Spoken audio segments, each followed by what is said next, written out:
Transformation is used to convert a given random variable x into another random variable y, and it is denoted as y is equal to t of x. Okay. So for example, how we denote it as, we will be denoting like this here. Okay. Here we have a transformation.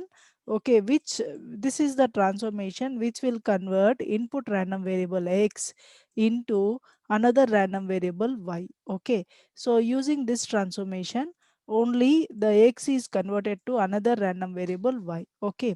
So this is called transformation. Okay. So here what is t? T is to represent the transformation which will convert our given random variable x into the another random variable y. Okay. And what is t here?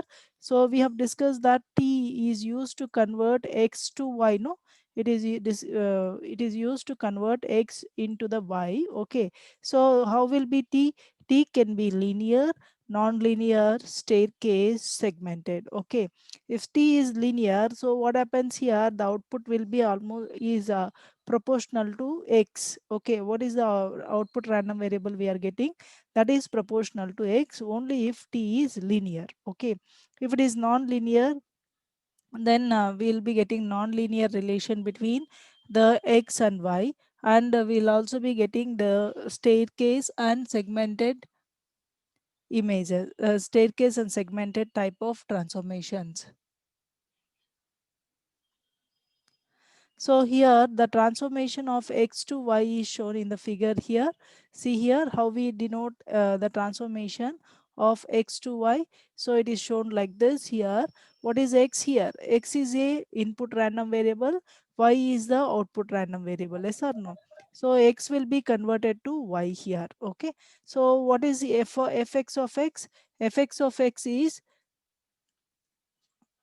fx of x is the probability density function of x, and fy of y is the probability density of function of y. Okay.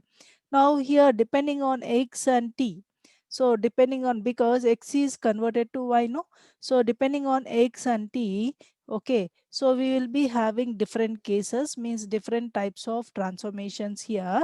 So here if x and t are continuous, okay, if both x and t are continuous, and here t can be either monotonically increasing or decreasing with x. Okay. So in that case, how will be the output, we'll be discussing. That is our first case. Okay. The second case is here, if both x and t are continuous and t is monotonic. Okay. So in that case, okay, we have the different case. Okay. Here x and t both are continuous, but t is monotonic, non-monotonic. Okay. And third case is x is discrete and t is continuous. Okay. So in that case, how will be the output, that we will be discussing here. So in monotonic transformation of continuous random variable, so here we are considering the random variable x here. Okay. Here transformation is defined such that here it is given like this. Okay, we have a curve. For example, this is the transformation we are using to convert our continuous variable to discrete, continuous x to another variable y. Yes or no? So here we are taking two values, x1 here, this is x1 ma, this is x1. Okay. And this is x2. Okay. So for example, if you measure what is the value transformation at x1, we call it as t of x1. Okay. And we have at x2, and at x2 what is the value here, it is given as t of x2. Okay. So it is given like this. Okay. So in this case, what is x1 value ma? X1 is less than x2. And what is t of x1 value?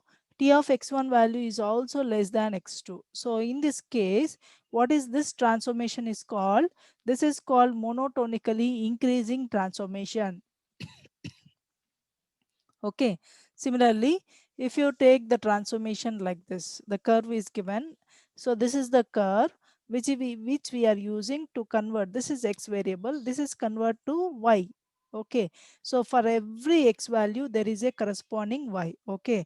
It means that there is one-to-one correspondence between x and y. Okay. See here, It is x1 here. So here we are taking x1 and x2 here. What is x1 value ma? X1 value is again less than x2. Now if you find out what is the value of what is that transformation we get at x1 is t of x1, and transformation at x2 will be t of x2. Yes or no? So this is t of x2. Okay. Now if you observe this these two values, what is t of x1? T of x1 is greater than t of x2. Okay. If t of x1 is greater than t of x2, then this is called monotonically decreasing. See, this function is decreasing function. Okay. So if it is monotonically increasing, the slope will be positive. Okay. If it is monotonically decreasing, then slope will be negative. Okay. And also we know that what is that for monotonically increasing function, for t1 less than t2, t of x1 will be less than t of x2. Okay. So then we call it as monotonically increasing function. Similarly, for monotonically decreasing function, how do we denote?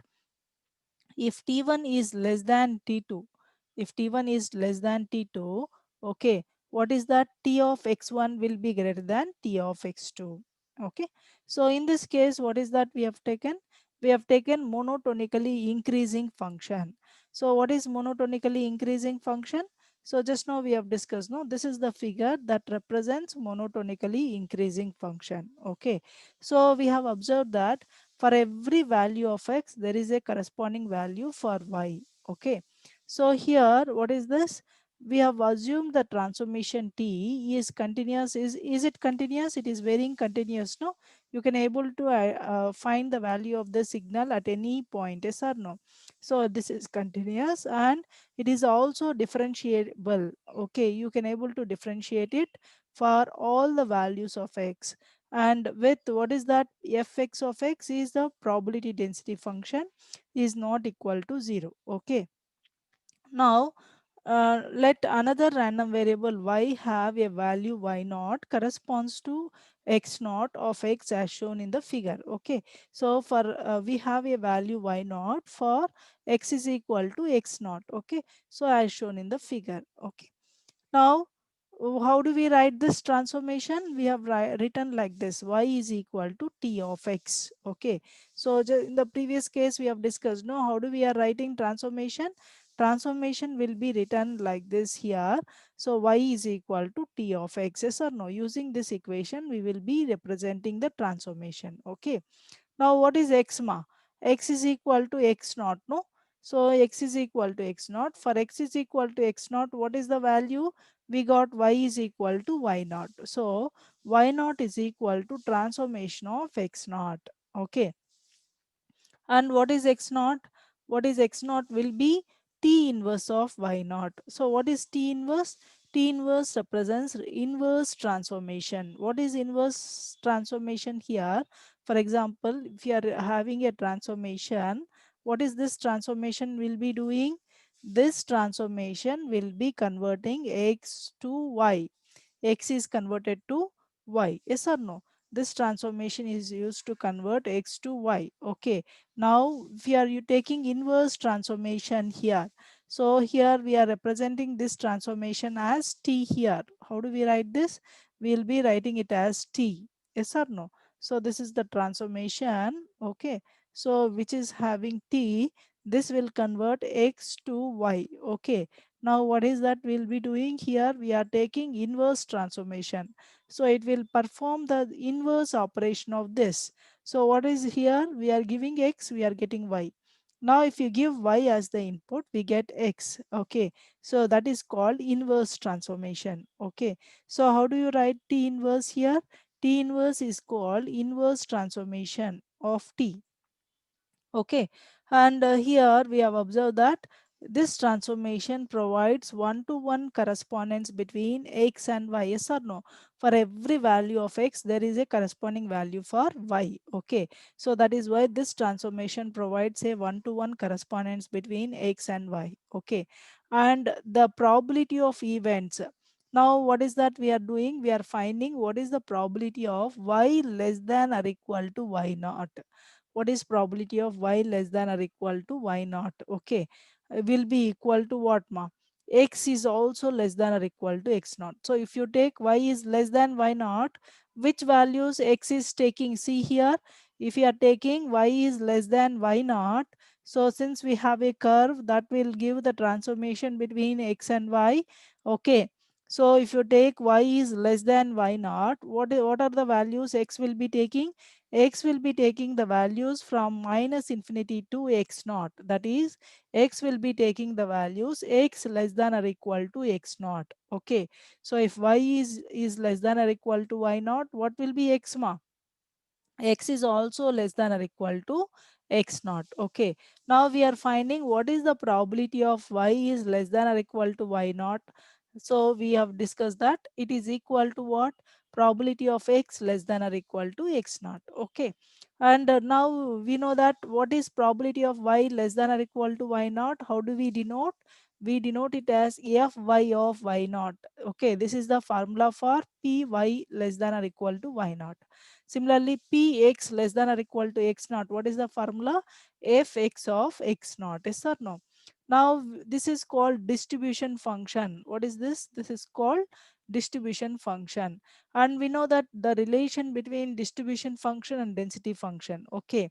So now, what is capital Fy of y naught will be equal to what? Integral minus infinity to what is that limit here we have? Y naught, no? Minus infinity to y naught fy of y dy, that is equal to integral minus infinity to x naught fx of x dx. Okay, so see here, these are the equations you should remember.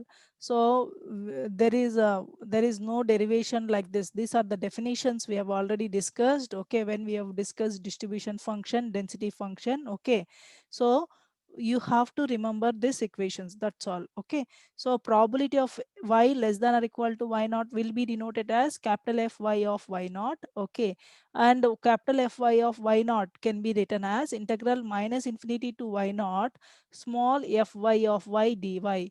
Small fy, what is small fy is called? Small fy is called the probability density function. Okay, capital Fy is called probability distribution function. Okay, now what is that? We know that, what is x naught ma? So in the previous case we have discussed that x naught is equal to what? X naught will be t inverse of y. Yes or no? So x naught will be t inverse of y naught. Okay, so that is why we are will be substituting x naught is equal to t inverse of y naught. Okay, now what is that we are doing? We are differentiating both sides of this equation with respect to y naught. Okay, then we are applying Leibniz rule. Okay, so first, if you differentiate both sides with y naught, okay, what we get?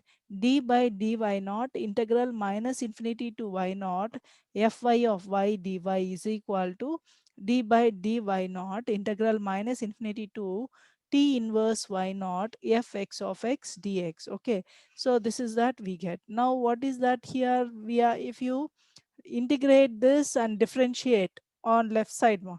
If you integrate and differentiate this, what we get here? We get fy of y naught.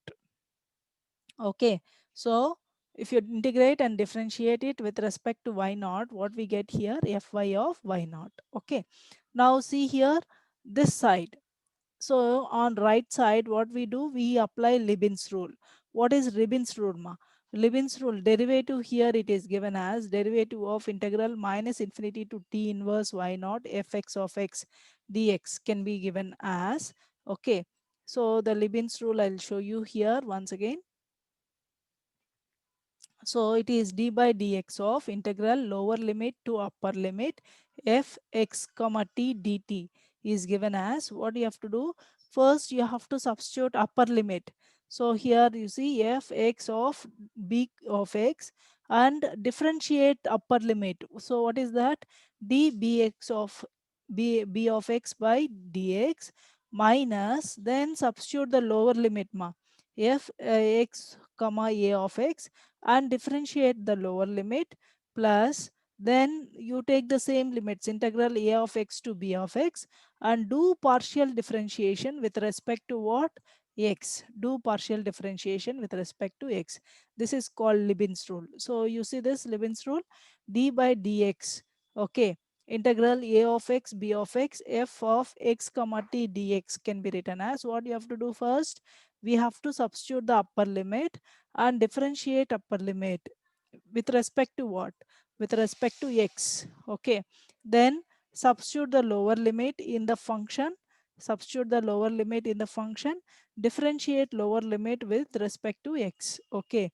Then do take the same integration from integral a of x to b of x and do partial differentiation with respect to x. The function should be done partial differentiation with respect to x. Okay, so this is that we have to do. Okay, so this is called Libin's rule. Now we'll discuss, if we apply Libin's rule, how, what is the result we get. See here, what is that first step you have to do? Substitute upper limit. So what is that? Fx of t inverse y naught and differentiate upper limit, that is dt inverse of y naught by dy naught. We got the same thing here, minus, okay, substitute lower limit, that is fx of minus infinity d minus infinity by dy naught. So we know that the lowest value of probability density function will be 0. Okay, so fx of minus infinity is 0. That is why we don't have the second term. Okay. What is third term? Third term will be having the same limits, integral minus infinity to t inverse y naught, and do partial differentiation of this function with respect to what? Y naught. So if you do partial differentiation of this function with respect to y naught, so since there is no y naught term in this function, so the partial differentiation becomes 0. So that is why we don't have the third term also. So we'll be having only the first term. What is the first term? Fx of substitute upper limit, that is t inverse y naught, and differentiate upper limit with respect to y naught. Okay. So now here this is the value for y naught. Now instead of y naught you can substitute this for any value of, okay, any value. So that is why what we do here, instead of y naught here we take y. You can evaluate this for any value of y, no? So instead of y naught we will be substituting y. Okay, so this can be written as fy of y is equal to fx of x. Okay, what is t inverse of y?